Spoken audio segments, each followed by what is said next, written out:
Hello, everyone. Welcome to twitch.tv/ the Onyx Path, where today Travis Legg, he, they, your programming coordinator and perpetual game master, um, have the extreme honor and pleasure of talking with Devin from StartPlaying. Uh, we're going to discuss setting up your own game on Start Playing. We're going to talk about a little bit about what Start Playing does, and we're going to talk about Onyx Path Game Night and about the upcoming Onyx Path convention. So lots of fun stuff. Devin, welcome to the channel. Thank you so much for being here, and please tell us a little bit about who you are, what you do, your pronouns, and anything you would like to share with the class. Yeah, my name is Devin. I am with Start Playing. I use he, him pronouns. Very excited to be here. Very excited to talk about Onyx Path Game Night, the convention we have coming up in June, and just all things gaming. I'm a huge tabletop nerd. Been creating content since 2016 with Total Party Chill, and been keeping at the helm here at Start Playing since we launched in September 2020. That's awesome. And I guess before we get too far into uh, the Onyx Path specific stuff, how did this come about? Start Playing sounds like a really awesome concept. How did you decide to launch a site where people could get together and run games together? What brought that about? Let me try to do the abbreviated version. Uh, it started when I was running. It was like 2014, something like that, 2015. I was running a lot of games, tabletop RPGs, and I was getting friends every week asking to like, oh, I've never played one. I want to play one of this. And so I was running a lot of games, and then someone asked like, oh my gosh, would you run this for my coworkers, like at our office? We would love something like this. And I was like, I don't know your coworkers. I don't want. And they said we would, the budget for this kind of stuff is like $500. And I said to them, it's crazy. That's exactly what I charge. What what a coincidence. It must be fate. Right, it's So I Kismet. started running games. And then I did a website for myself, and I was getting bookings all the time. And then I got featured on Bloomberg Business Week. Oh, that's And that's, awesome. yeah, I got the feature. And then I had, over the next year or so, I had over 150 GMs reach out to me saying, hey, how can I do what you're doing? And it was hard. Like you had to have a website, you had to like set up your payments, you had to do all your own marketing. There was so many things you had to do yourself that just got in the way of actually running great games. And then I met my co-founder, and he came from the player side. Him and his group of friends always wanted to play, but no one would ever be the game master. No one would ever take up the mail and run, and they would try to switch and take turns, and they would just fall apart. And they're like, "Can we just play a board game instead?" Because nobody wanted to be the GM. And so when we met, we talked about this problem, and we realized that there's so much more that we done. And that's what led us to building this. That's awesome. That is a super cool origin story, and yeah, I think fills a pretty uh, relevant need for the tabletop community. Right? It's always trying to find like, okay, who's going to run, or Yeah. if you're a GM, where do I find some players, and sort of bringing those needs together. That's pretty smart. And do you, I guess, how many GMs are currently like active or currently engaging with Start Playing? Do you know like roughly ballpark? Um, Over 8,000. Oh wow, that's so lots of variety, lots of opportunities to check out various. I would assume they're not all running, the world's most popular fantasy game Um, yeah, specifically. well, here's what's crazy is, we've seen massive growth out of other games this past year. I Um, can't imagine why. yeah, right. But we saw growth not only just from like the climate and conversations around games, but we'll also see a ton of growth around um, uh, people that want to um, play these other games because of events. We did an event with this one individual game system, and they went from the 53rd most popular game on our platform to the 13th just after one event. That's awesome. That's super cool. So having that kind of built-in reach is a definite boon for those who are looking to check out like a new game or get their game out in front of people. And I guess coming back around to the reason for the season, getting our games, Onyx Path's games, out in front of people. There are two events regular, though one obviously more frequent than the other, that Start Playing has partnered with Onyx Path for. And I'd like to Yeah. talk a little bit about those. So, first up on the agenda, obviously, is Onyx Path Game Night. Now, what can you tell me about Onyx Path Game Night if I've never heard of it before, or maybe I've seen it on Twitter, but haven't engaged with it? Yeah, it's the last Friday of every month. It's a great opportunity if you're like, hey, there are some Onyx Path games I've always wanted to play or try out, or I've been wanting to run this and I'm looking for players. So the last Friday of every month, if you are running Onyx Path games on Start Playing already, or you're like, oh, I've always wanted to try this, especially because Onyx Path tries to promote a new game every month. I believe this month it might be They Came from Beneath the Sea. It might change. But essentially, Onyx Path gets all our Start Playing GMs that are interested a copy of that to run. And those GMs will end up running those games. Some will run them for free, some will run them for paid. But if you're a player and you're like, oh, there's all these Onyx Path games I really want to play, that's one of the best times to find either a new campaign or a new one shot.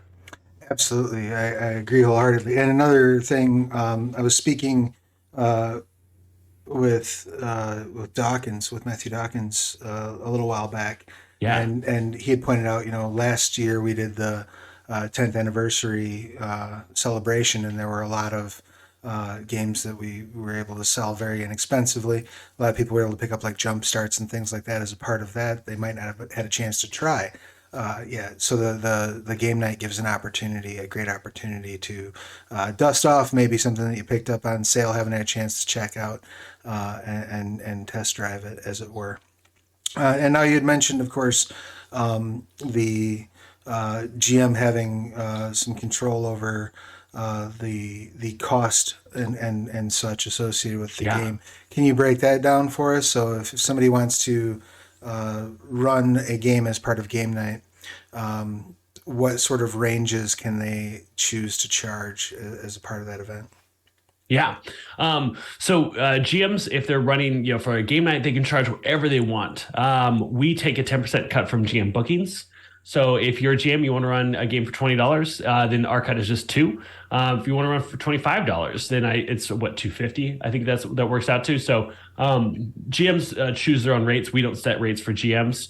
We're more of like the Airbnb model than like an Uber model, which I feel is kind of icky to be like, you have to run the game for this much. Right. Like, Yeah, we're not going to do that. to set the economy. Yeah, that's a little, I can see where that would feel a little icky.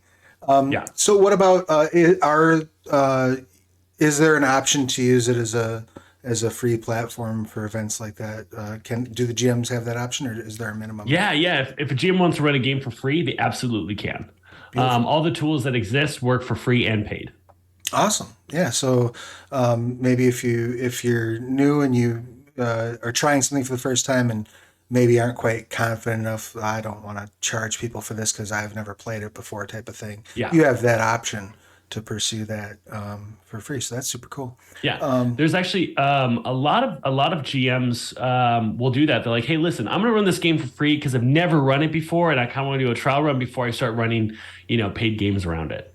Right. No, that's super cool, and it seems to me like a good way to kind of get your foot in the door and test the waters, as it were, Yeah, of the system. And that's also I just you know I know that business relationship aside, I want to say that that's super cool. I think of your company to do that, to give people that opportunity. yeah, Because absolutely. I know some people might sort of freeze up at the idea of like, well, you mean I got to ask people for money to do this? you Yeah, know? yeah, right. So But I know a lot of people like they can't commit the time unless they can make it, until we get that Star Trek future where we like got that post scarcity Right. society where we just follow the arts. But it's great because now like there's so many GMs like this is my like GMs have a full-time job making a living wage running games now. Like how cool is that? That is amazing, and it's super cool that the role that your company plays in enabling that to exist. Yeah. So that's something that I did want to definitely say to you while I got you on here. It's a very awesome thing to see sprouting up, and I don't want to get too far into the weeds on like the discussion of paid game mastering because I know some people maybe don't think it's as awesome as other people do, but I mean there's a lot of things investment of time, a lot of things that a GM are bringing to the table. So when you Yeah. see these, if you see a game where a GM is charging, $20 a seat, I would assume it's safe to assume at this point, with the number of people that are out there that are involved in the site, that someone who's charging that amount is bringing that amount of value to the table, Yeah. generally speaking. And you also have a rating and review system in So place exactly, that, so you can see like, oh, look at like 30 in each review shows how many games that person has played with them in a paid game. So you can see like, oh, this is a verified review, it's from a paid game, and you can get reviews from people that aren't your paid players too, but they're unverified. So you can kind of like, okay, this is what their free games are like, and this is what their paid games are like, so you can kind of get an idea. But the fact that the reviews that are verified, it's like verified review, they've played in 10 sessions with this GM. You're like, oh, this is a glowing review versus one that is like they've played in one session and like this GM was fun. You're like, okay, that's maybe not as helpful. right, Right. So exactly. it kind of allows you to discern. And there's people that are running games that are kind of undervaluing, but yeah, that are just as great as a $25 game. It all depends on the person. Sometimes people are like, I just want to make a little extra cash for my dice addiction. Right. Um, Exactly. So there really is there's so many games to kind of fit the right folk. Cool. That's awesome. And so, to narrow the scope back down, Onyx Path Game Night, we run the final Friday of each month. Mhm. It generally it's set for Friday, but we usually will have games kind of running over the course of the weekend. Yeah, And Onyx Path particularly offers up space on our Discord to, like, if you don't have Zoom or you don't have a preferred platform for your video calling, things like that, you can hop on the Onyx Path Discord. That we've got game night rooms set up where you can go in and play. And just to verify or clarify for that, the GM gets to sort of determine what means they're going to be. You're not locked into a particular VTT or a particular type of, exactly. yeah, Listen, if there's one thing I know about game masters is that no two are the same, right? Like if you've ever put a concept on how to run a game on the internet, you know that not everyone is going to do the same thing, right? Like everyone has so many different ideas of like what running the game looks like to them, and so we're not going to say you have to use this one VTT and this thing for voice and video. No, like what works best for you, as long as it doesn't break our terms and service, like by all right, means. right. And I guess just because it came up organically, the terms of service that you do have in place, can you kind of go over just real Yeah. a basic I'll go overview over of kind like of like what some, those expectations are? yeah. So in terms of service or code of conduct, one, any kind of hate speech is don't bring it here. We try to make sure that we are providing a very inclusive community. On top of that, bullying is not okay. Like normal stuff, like if you couldn't do this in person, you can't do this online either. Um, any form of harassment, any of these things will get you removed from the platform. Everything is kind of taken on a case by case basis. Sometimes it's like, okay, like you got a little heated in the game and you got frustrated. We probably won't kick you for that for being frustrated. If it becomes a trend, we'll probably remove you from that because you continue to take anger out on people. Right, right, If you try to weaponize a review against a GM, maybe a GM kicked you from a game because you were, breaking the code of conduct or terms of service in that game, and the GM removed you, and you try to submit a review saying that the GM is bad. But we'll interview those other players and we'll get to the bottom of it, because we want to protect good places to play. We want to make sure people feel safe and people are having fun. Some of the nitty gritty stuff is, you can't take payment off site if you're running games on our platform. If you're running free games, great, but you can't go and take payment via PayPal, right. Cash App, etc. Other things is like you can't create fake accounts to try to game the system. You got to have real people playing in your games. So it's all very sounds like it's all very safety oriented and very much Yeah, oriented toward making sure that you have a safe, inclusive place for where people can go and relax and not have to worry about kind of that sort of stuff. And it, what sort of you mentioned there's like a bit of a process that gets activated. Is there just like a report button that you hit if you have a problem, or do they reach out? yeah. There is a button on a chat that is report this user, or you could just send a message to support with any kind of evidence or whatever's happened. Sweet. Yeah, and again, I think that's super cool and very important. It's something that we obviously support. Making sure that a safe place to enjoy these games is preserved. Yeah. And once again, super super cool of you to set that up. So yeah, I'm going to circle back around to game night because before we wrap this up, I do want to have you walk me through setting up my game for next month's or for this coming month's game Yeah, night. absolutely. But before we dive into that, I do want to talk a little bit about Onyx PathCon. It's coming up June 16th to 18th. And once again, Start Playing is partnered with Onyx Path for this. And there's a couple things that are a little different about the way the games will run that weekend. Yeah. So for starters, our charity of choice for the convention is the Bodhana Group. Mhm. They do some amazing work Worked with with them a ton of times. Great. Yeah. awesome people. They do work with mental health and the tabletop space and the intersection thereof. So, what can you tell me about how that works differently, both in general when a game is involving a charity and specifically Yeah. with Onyx PathCon? Charity events are really cool.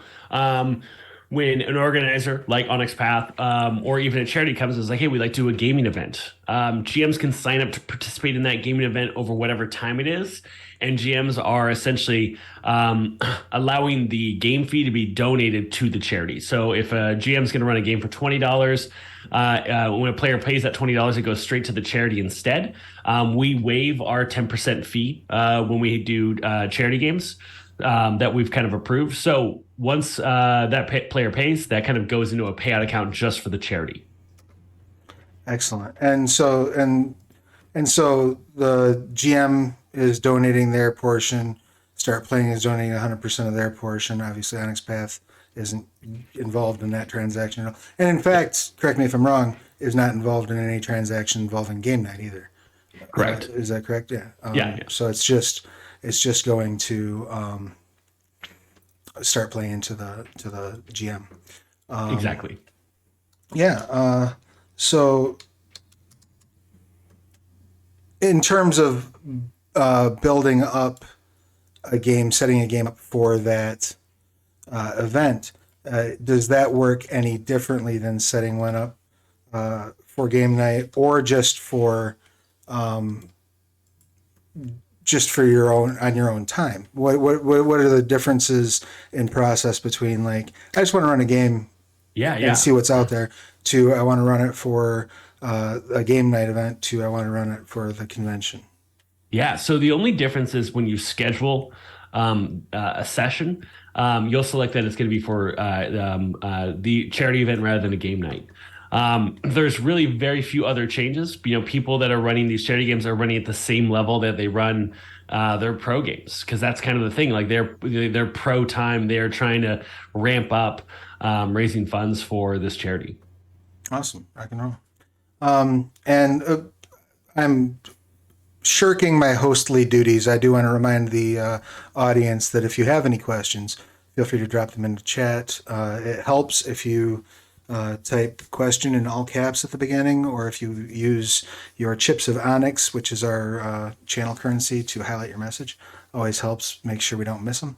But yeah, that's amazing stuff. I truly and greatly appreciate you kind of going over that. So while we're here, let's go through and set up Yeah. my game for this month's Onyx Path game night. Now I'm already set up as a GM. I've already done Yep. some games before, and I've got, I think, yeah, it looks like everything is where it's supposed to be.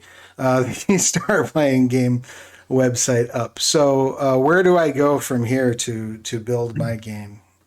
If you haven't built a game template yet, you'll want to click on your image and you'll click on game templates. Your Awesome. image will be in the top right. It'll be your profile image. So I have a couple of Scarred Lands ones and a Dystopia Rising one I've run before, but I've not yet done one for They Came From. So I'm gonna build a new one.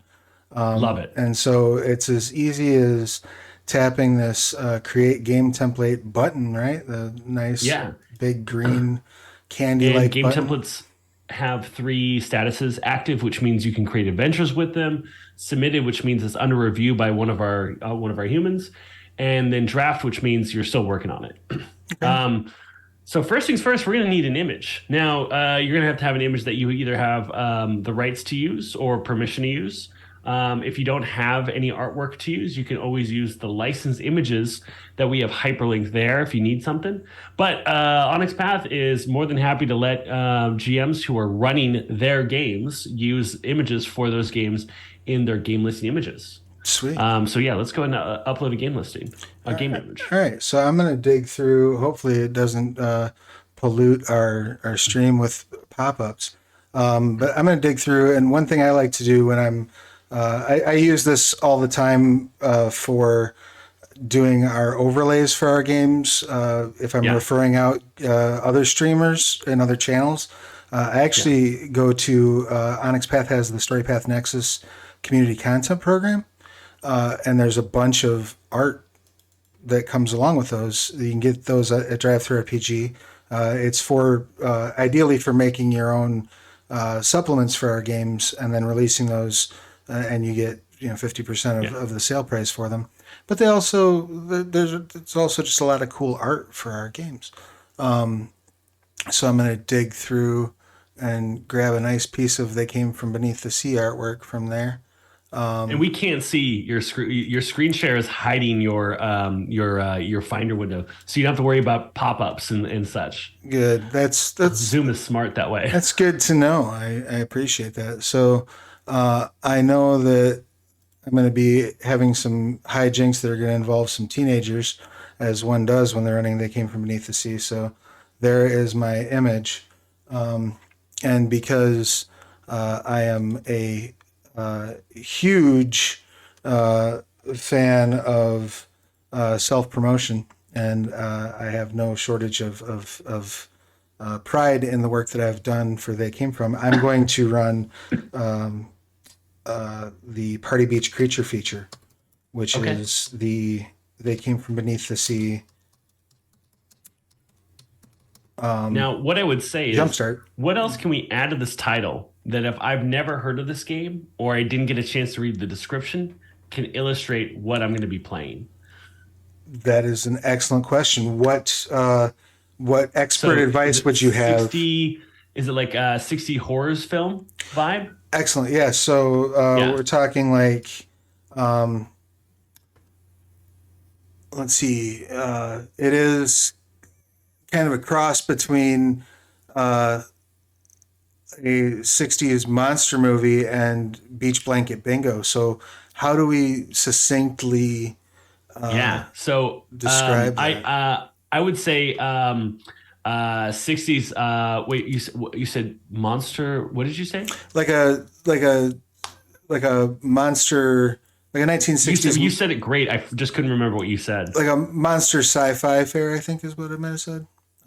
You said like monster flick or 60s monster movie, monster movie, Monster monster movie. movie is what you said. Yeah, Yeah, sure. yeah. Monster movie inspired adventure, Excellent.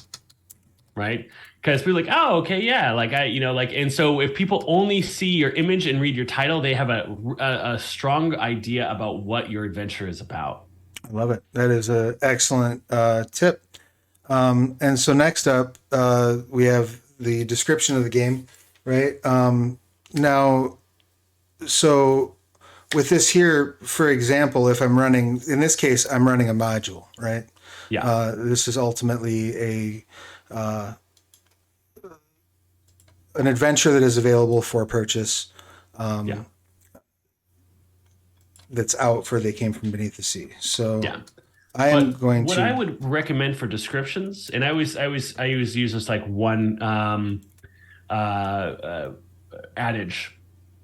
There are two types of descriptions. One is a player prose. It's kind of a meta description. okay, Things like you and the other players are going to try to uncover the evil council's plans before the city falls into destruction because of the deal they made with a devil. Explore an urban environment, talk to NPCs of the city, and find clues to unravel the mystery. That's a good player prose description.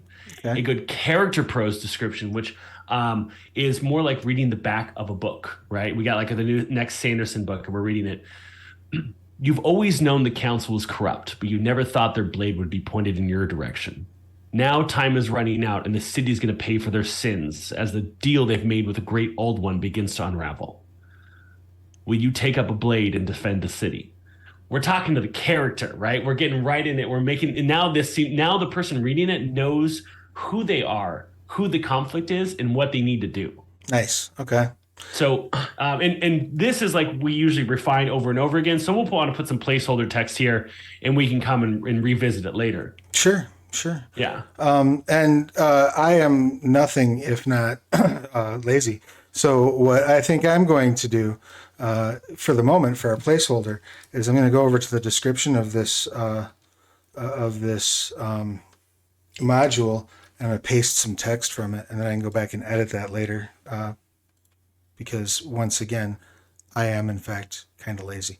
Um, so as far as our game platforms go, we're going to be working via Zoom or via Discord because it's Onyx Path Game Night and they have their Discord. And I think I'm feeling a little fancy and I want to show off that in case you were watching this and were unaware, that yeah. They Came From Beneath the Sea is available over at Roll20. So I think we'll incorporate some Roll20 into this game as well. So we'll use Discord for voice and Roll20 for our VTT. But as you can see, I believe when I bring this up, I'm not sure if it's hiding it or not. Yeah, we see all the Yeah, different VTTs. you get a whole bunch of options in here for your drop downs. Now, just out of curiosity, these are obviously you have a relatively exhaustive list here.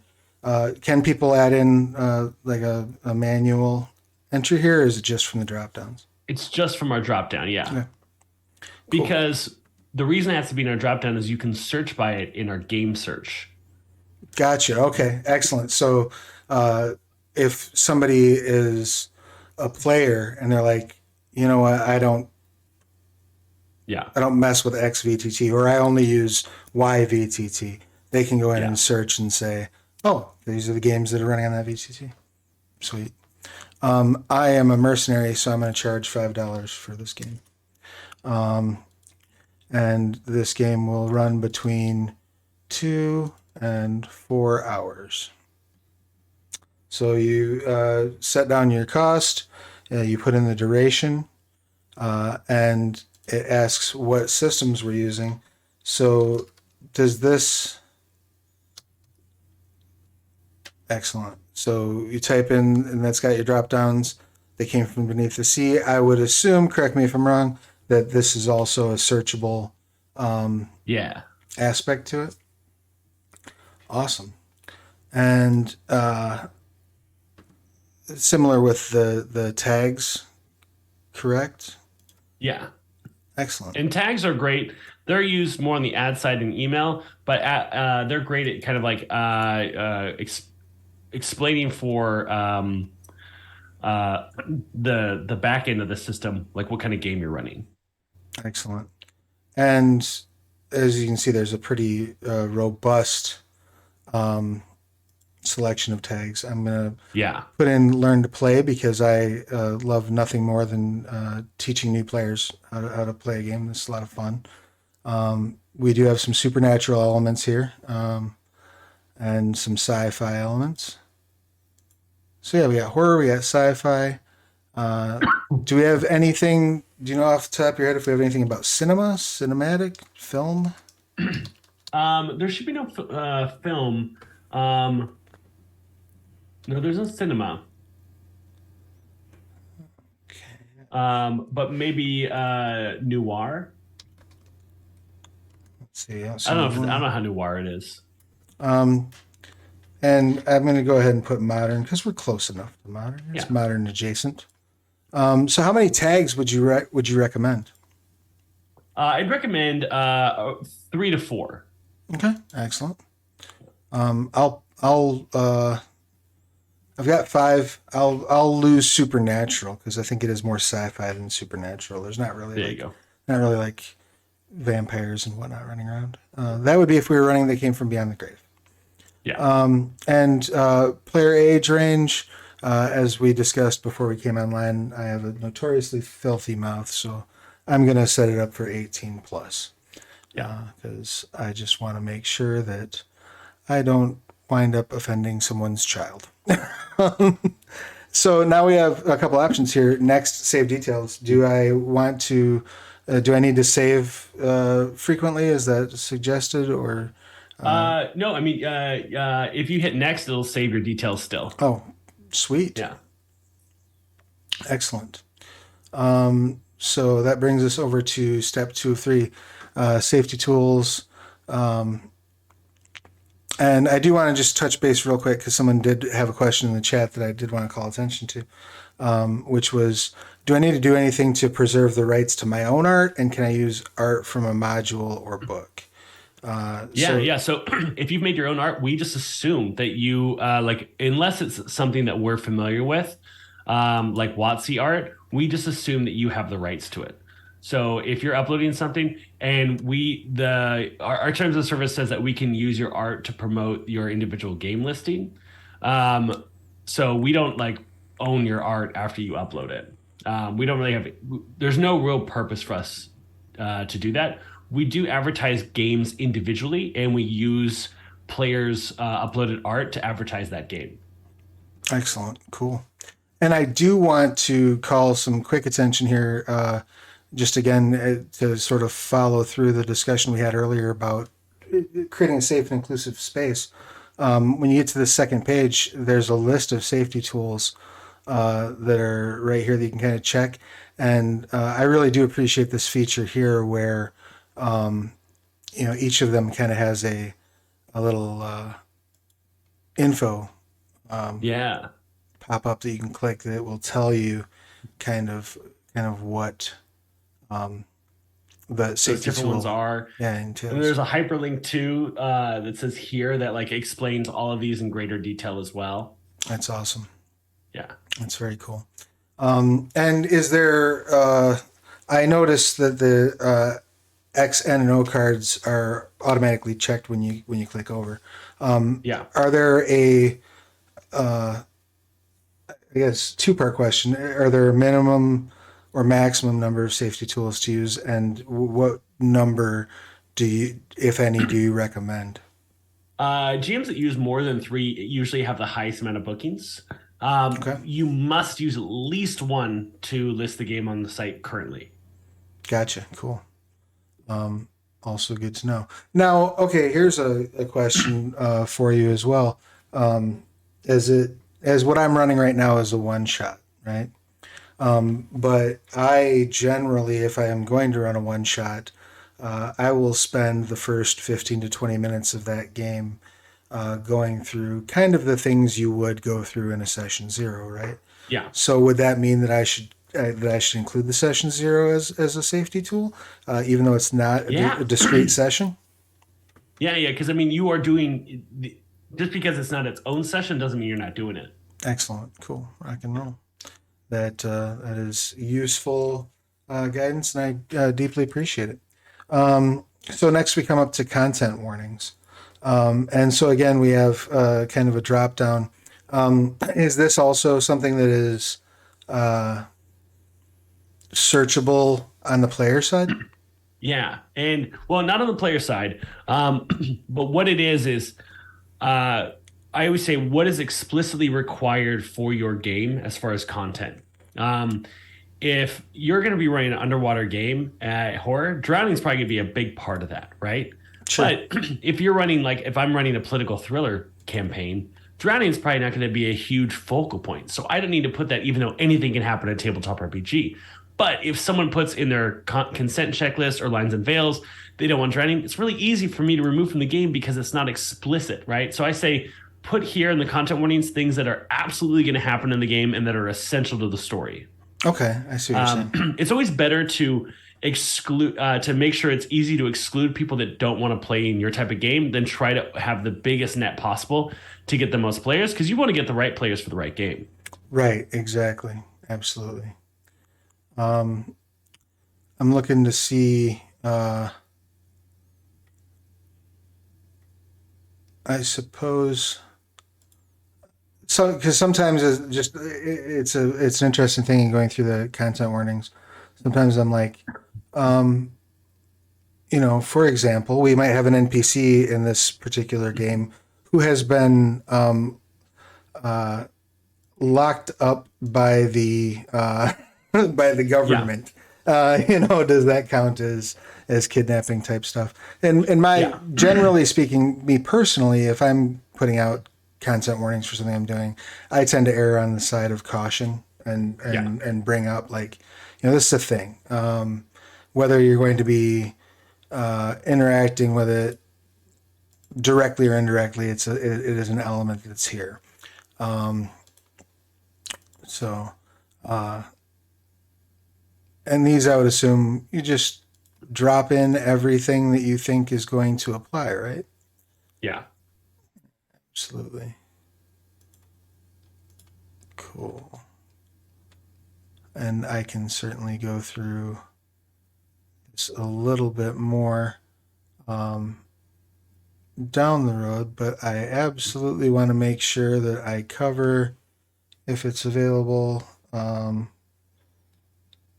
drug use because there's a whole lot Right. of You could type in drug use too. whole lot of weed jokes in this Oh yeah. particular. The jazz cigarettes, as we call it in the module. Exactly. The wacky tobacco. Right. Okay, cool. And so then you get gameplay details where you can kind of go in and elaborate on the safety tools, uh, Yeah. what your process is going to be. And these are the types of things that you can go back in and edit once you've got them together, correct? So, Exactly. Once your game template's approved, you can go back and make tweaks as well. If there's things you kind of like learn about, like, oh, maybe I'll change that or I'll add this. You can go back and make those edits. excellent. So for now, I'm just going to note that we do the session zero at the beginning of the session so I don't forget to note that later. And then I'll fill that out a little bit more detailed when we're not doing it in front of an audience. Um, What can players expect? This is what's the gameplay like? Is some people really love combat heavy games. Some love like puzzles and riddles and kind of escape room like games, and others really like high role play. So here you choose the level for each one. Excellent. Okay. And so it's based on kind of on a scale of low, medium, high. Yeah. Excellent. I will err on the side of medium for combat because one never knows. Yep. I personally, just to hop on my soapbox for a second, I'm not good at puzzles, so therefore I don't like them, so therefore I don't include them in my games. Yeah. So, and no experience required. I am happy to teach people how to play. So we'll move on to our next screen. And so, how will character creation happen? That's a pretty important question. Yeah. So, in this Now, I case, recommend go ahead. every GM list that pre-generated character sheets are an option. Because a lot of people won't play a game if they have to learn how to make a character sheet, and a lot of people just want to learn by playing. And so that kind of barrier to entry blocks them from wanting to join a lot of games. Sure, absolutely. Now, conversely, what are your thoughts on uh, strictly pre-generated character sheets? Oh, I think that's also great. Awesome. And I forgive me, I have this terrible inability to talk and type at the same time. So while I'm typing this up, I'm going to ask you another question that popped up in chat, which is, in fact, how does your beard look that good? Just not. Got a beard brush. I got beard oil. I got it all. I got it all. Um, Yeah, and to talk about, pre-gen is just a great way to get people in the games. I mean, also when you're writing your description, you want to avoid a lot of proper nouns. Um, let's say if you're running like custom content, right? You say like the glass. Let's try to find some obscure words. Najal, the evil wizard of Thentorum, has conspired against the Council of Therius to produce an heir for the realm of Glendorale. Most players are going to read that and be like, I don't know what any of this is. This game is too advanced for me. Right, right, Um, but if you say an evil wizard has conspired against the realm to upheave the king's position of power and instill himself as the leader, cool. We said the same thing. We just took out all the proper nouns. right, right. We're just being uh, being succinct, communicating Exactly. clearly, and not bogging them down in techno babble. So the next question is, how should your players prepare? Well, we're running this on Roll20, right? Sure, absolutely, So that yeah, we want to tell them they need a Roll20 account. excellent. And And if we're using Discord for voice and video, they're gonna have to need a Discord account. Maybe remind them like, hey, these things are both free. And if it's going to be, a web, is it going to be a video game where everyone can see each other, or a video call, or is it going to be just voice? If it's just voice, we're going to want to let them know that you got to have a mic for this game, excellent. and kind of all those details. So players know like, okay, here's the minimum I need to be able to participate in this game. Excellent. And So, then next, you have what will you bring? What will you bring? Now, this is where you gas yourself up. This is where you hype. This is where you say, like, hey, my games, not only do I have, 100 amazing voices for my characters, I have beautiful maps directly from the publisher. I have siren soundscapes. I have, a beautiful immersive playlist. Anything that you bring to your games that make them awesome. sweet. And while I am listing everything that makes me awesome, which should be a relatively brief moment, we do have another question from the chat, which is, for D&D or other games that support multiple established campaign settings, Yeah. where is the best place to mention which campaign setting that you're using? In the description, in the title. Let's say you're running a Pathfinder game, right? You could, say Abomination Vaults. If you're running any of the paths from, Vampire the Masquerade, then mention that in the description in the chapter. Because those aren't currently searchable, we don't kind of add a lot of new ones to them, mostly used for kind of ad campaigns and like a back end system that we're hopefully one day using for recommendations. But I would recommend having that information in your description or in your gameplay details. Oh, excellent. Okay. And so you can elaborate a little bit more Exactly. as you're diving into the specific, because yeah, it can get like super specific, right? Yeah. And Like, here's the big thing. People don't really search for published adventures as much as they search for time and system. Um, and I think that's what a lot of LFGs kind of get wrong is like, what do you want to play? Cool. Is there a certain in like they niche down a little too much and then there's nothing available? Rather, people are really interested in systems, but they're most interested in what can they play when they can play. And that's the number one thing we see people filter on is time of game. They're like, I want to find games on Friday at 6 p.m. Like, cool. Here are those games. And then they go through there and they kind of pick what they want from that list. Excellent. Very cool. And I have another question that's come up in chat, which is, what are some ways to find players once you've got your game listed? Oh, okay. So there's a few ways. And if you actually want to submit this and we want to maybe make a mock adventure, I could talk about some of those ways as well. Sure, absolutely. So I pop submit.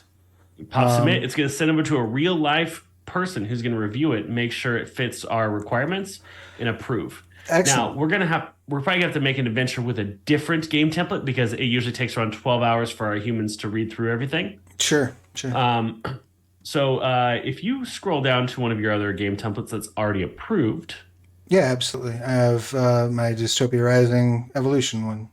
excellent. Click Create Adventure right underneath where it says active. Excellent. All right. So I have a little pop up that's shown up that asks me to select the adventure type. Yep. So it's a one So shot. Oh, go ahead. here we have campaign or one shot for adventure type. Now, 70 to 80% of daily bookings on the site are campaigns. So more people are playing campaigns than one shots. So let's say you want to make a campaign because we know most players are looking for that. We have over 2,000 players coming to the site every day looking for games. Okay. Um, so, um, uh, Flames Rising, their question in the chat. One of the best ways is having your game scheduled and available and start playing. That is probably the first best step to getting players in your game. Um, 3 to 5 players is the most popular, is the most often booked player spread. Okay. So that's good. Also, when we were talking about time, players more often book in games that only have an hour of variance than anything more. So games that are 2 to 3 hours, 2 to 2.5 hours, 3 to 4 hours are booked more often than games that are like 1 to 3 hours, Okay. 2 to 4 hours. Something to keep in mind. Now, early bird booking is another great way to get players in your games. Early bird booking gives the first 2 people to sign up in your game a 50% discount off of their first paid session. So if it's a one shot, they just get 50% off the session. The reason we do this is once you have 2 people in your game, you're very likely to fill up the rest of your table because when players come to the site, the only thing they want to do is play the game. So when they're looking at available games, they're usually more often going to book in a game that already has some players in it. But when you offer a discount, you kind of separate, give another idea of value. So it's like, oh, this game is a little bit cheaper if I'm the first to book. Right, and that then also because you're not. I assume sometimes you're getting a whole group that's together, Yeah. like coordinated, but most of the time I assume you're getting 1 or 2 people that are Yeah, kind 90, of 90, probably 95% of the time, people are booking by themselves. Um, and so having that on, kind of separates your game listing, makes it a little more attractive. The other thing you could do is you could have your friends come and play with you. You could call up a buddy or two and say, "Hey, I need you guys to make me look good in this game," and give them a free seat in the game, and they can play with you. And then you get 3 other players joining your game.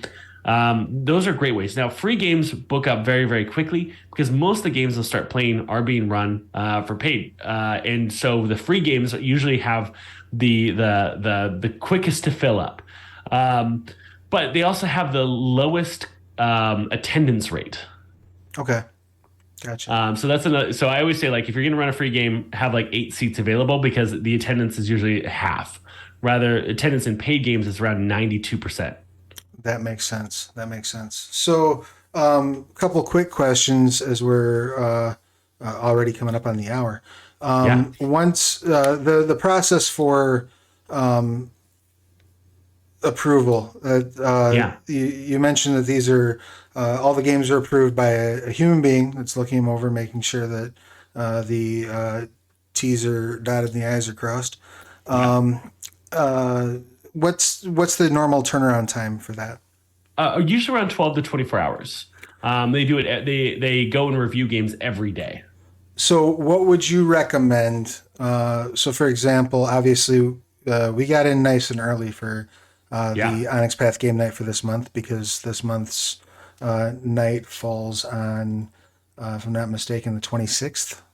Yeah. And it's only the second. So, So I've got ample time. But if yeah, when's the best time to have you like how much leeway should you have? If you actually want to go and click on your profile image again and go to manage adventures, we'll see that adventure you just made.